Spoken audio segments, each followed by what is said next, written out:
Глава 6. Прасето и црниот пипер. За некое време таа стоеше загледана во куќата, прашувајќи се што да прави. Кога одеднаш еден лаќеј во ливреја се појави трчајќи од шумата. Таа го сметаше него за лаќе бидејќи беше во ливреја, инаку судејќи само по неговото лице би рекла дека тоа е една обична риба. И клукна гласно на вратата со своите предни перки.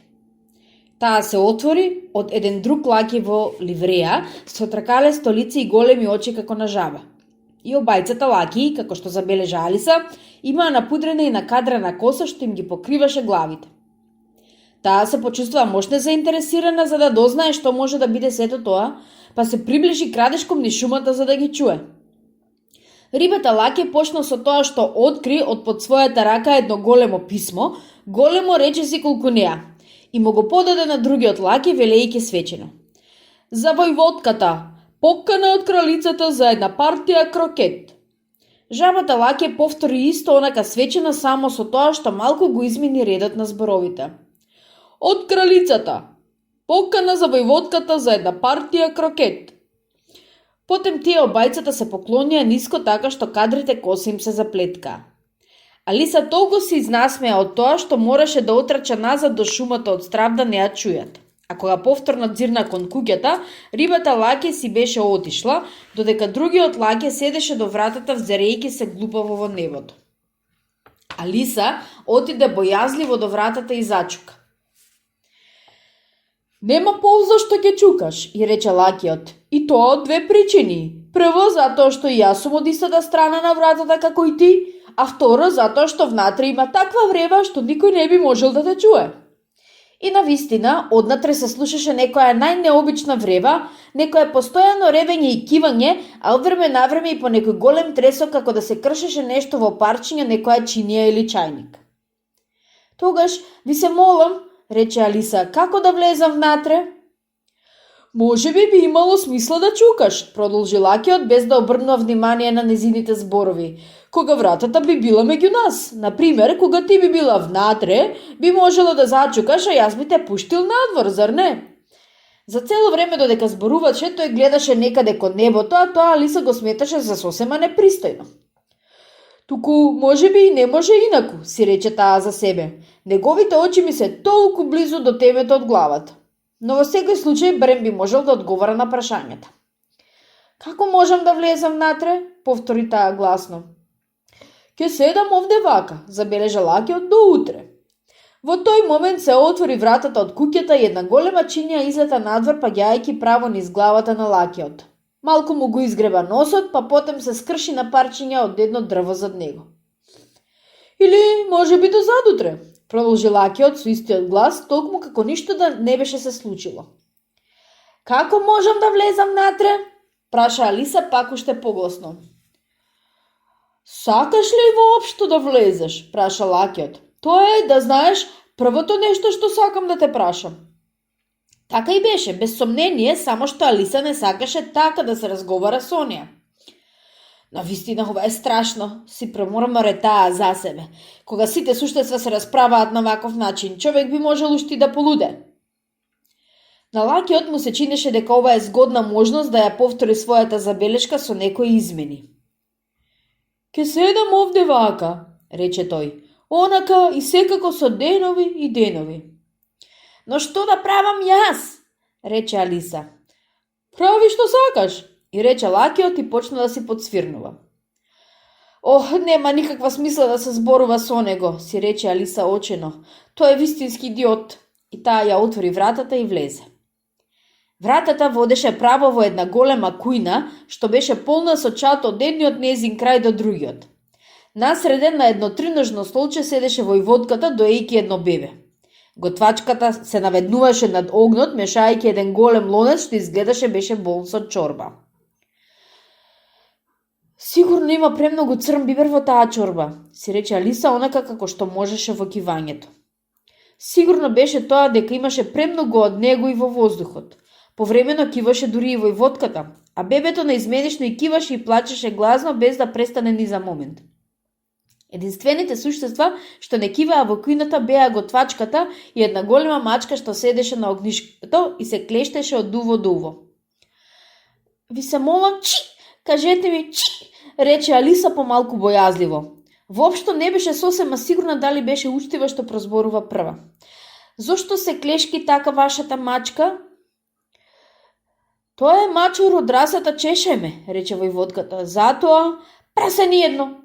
Последниот збор таа го рече со таква жестина што Алиса подскокна од местото, но следниот момент таа виде дека тоа му беше упатено на бебото, а не неизе, па присобра храброст и продолжи. Не знаев дека мачките од расата чешеме секогаш се клештат. Всушност, не знаев дека мачките може да се клештат и да ржат. Сите тие може да се клештат и да ржат, рече војводката. И повеќето од нив тоа и го прават. Не знам ни една мачка што го прави тоа, рече Алиса мошне учтиво, чувствувајќи се сосема задоволна што влезе во разговор. Ти не знаеш многу работи, и рече војводката. И тоа е факт.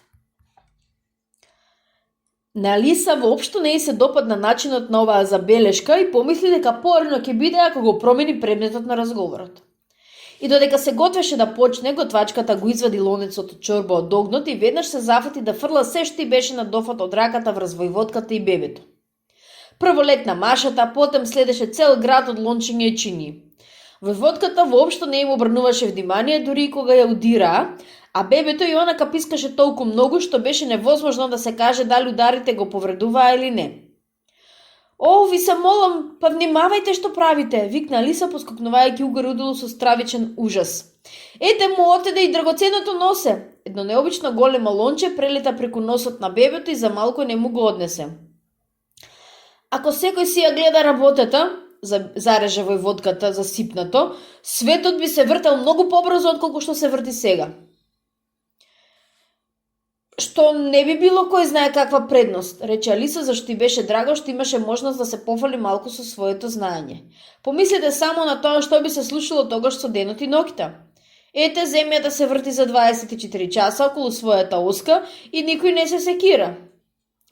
Кога зборуваме за секери, рече војводката, одсечете ја веднаш главата.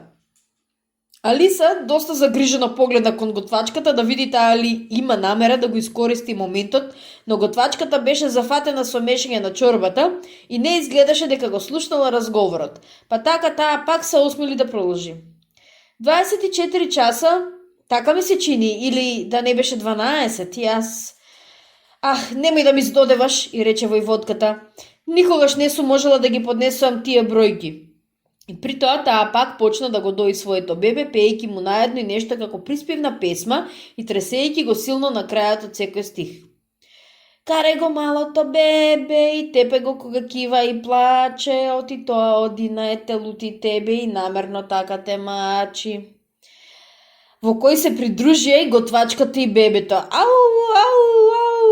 Додека војводката ја пееше втората строфа од песната, таа продолжи да го фрла бебето жестоко угоре удолу и кутрото малечко заплака така што Алиса одвај можеше да ги чуе зборовите.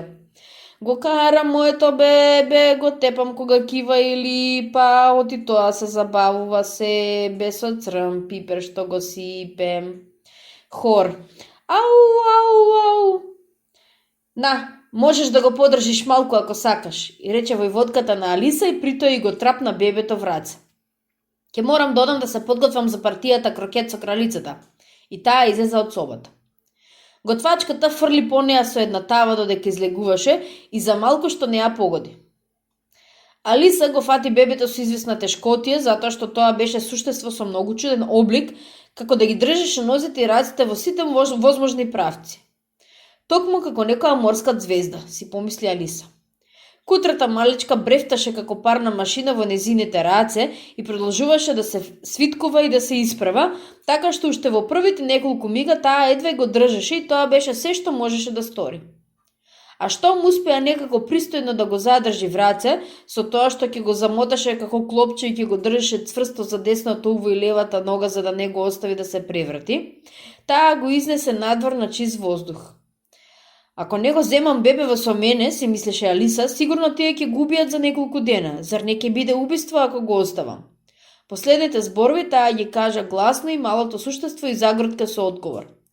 Во ова време беше престанала веќе да се лигави. Немој да грокташ, му рече Алиса, зашто тоа не е пристоен начин на кој зборуваат бебињата. Но бебето загротка уште еднаш и Алиса загрижено му се загледа в лице за да види што му стана. Не можеше да постои сомневање дека тоа имаше некој многу извиткан нос, а исто така и очите му беа неизмерно малечки за едно бебе. И на Алиса не се допаѓаше воопшто неговиот изглед. Туку можеби тоа само така липаше, си помисли таа и пак му се загледа во очите за да види дали во нив има солзи. Но не, немаше ни солза. Ако имаш намера да се претвориш во прасе, му рече Алиса сериозно, тогаш, драго моја, јас немам веќе што да правам со тебе. А сега внимавај. И кутрото малечко пак залипа или загрокте, зашто беше невозможно да се каже што прави, па потем за некое време замолча. И токму Алиса почна да си помислува во себе, а сега што ќе правам со него ако се вратам дома, кога тоа пак загротки и сега толку силно што таа го погледа в лице со голема вознемиреност. Овој пат не можеше да се каже дека сгрешила. Тоа беше ни повеќе ни помалку туку едно обично прасе. И таа види дека би било сосема глупаво ако продолжи да го носи уште в раце. И таа го спушти потем малото суштество на земја и олесна кога види како тоа си отцупка спокојно во шумата. Кога би пораснало, си рече таа, би се претворило во ужасно грдо дете. Вака ми се чини дека беше сепак убаво прасенце. И таа почна да размислува за некои други деца што ги познаваше, кои би можеле да се претворат во прасиња и токму тогаш си велеше само кога би знаеле точно како да го сторат тоа. Се штрекна малку од дуплав, зашто на неколку метри од себе го виде мачарот Чешајме, како седи на гранка од едно дрво. Мачарот само се исклешти кога ја виде Алиса.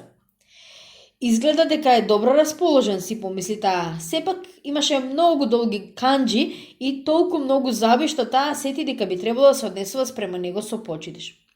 Чешлива мацо, почна таа доста бојазливо, зашто не знаеше дали ќе му се допадне името, меѓутоа тој само се исклешти уште пошироко. Ете, досега изгледа дека ми се допаѓа, си помисли Алиса и продолжи. Ти се молам, дали можеш да ми кажеш по кој пат да појдам одовде? Тоа многу зависи од тоа кај сакаш да стасаш, и рече мачарот. Тоа не ми е баш толку важно, рече Алиса. Па тогаш не е важно ни по кој пат ќе појдеш, и рече мачарот. Само кога би можела некаде да стасам, додаде Алиса како објаснување. Па сигурно ќе стасаш, рече мачарот, само ако продолжиш да одиш така некое време.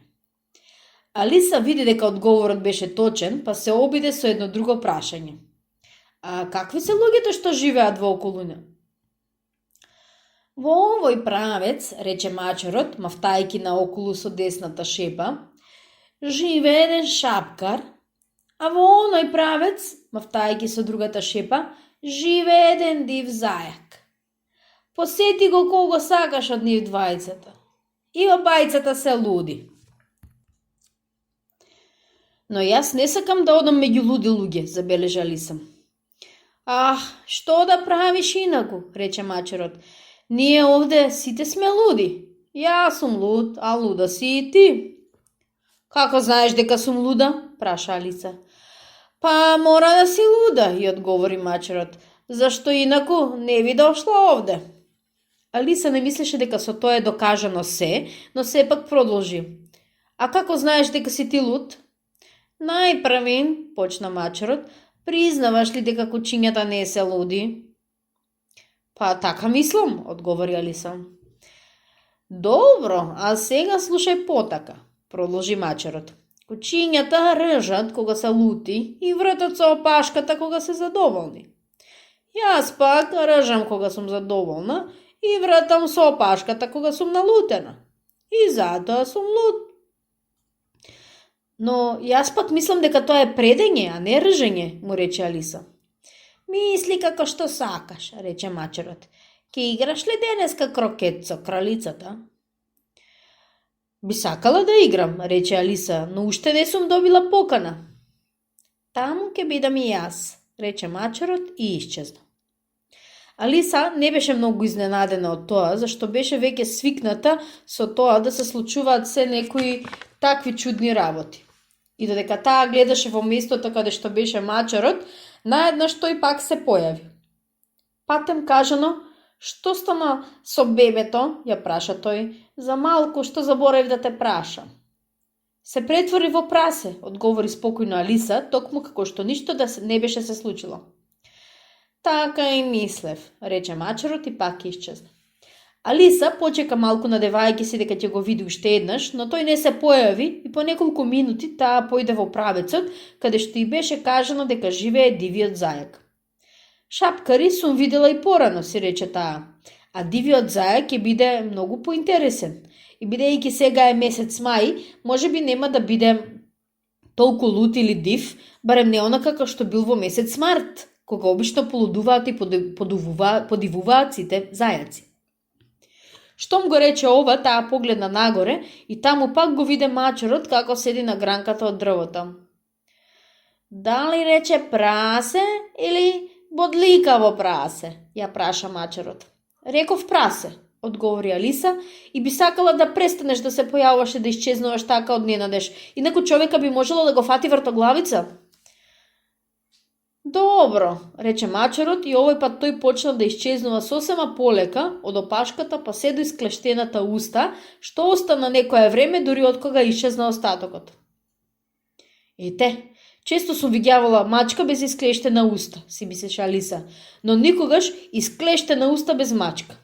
Тоа е најинтересното нешто што сум го видела во сиот свој живот. Таа не стаса да одиде многу далеку кога ја виде пред себе куќата на дивиот зајак, и се стори дека тоа мора да е неговата куќа зашто оџаците беа во облик на уши, а покривот беше покриен со крзно. Тоа беше толку голема куќа што таа не сакаше да й се приближи пред да гризне малце од парчето печурка во левата рака и додека не порасна до височината од близу 1 метар. Дури тогаш таа зачекори кон неа доста страшливо, велејќи си во себе. Ами, ако тоа е навистина се уште онака лут и див како во месец март, во тој случај поарно да отиде кај шапкарот.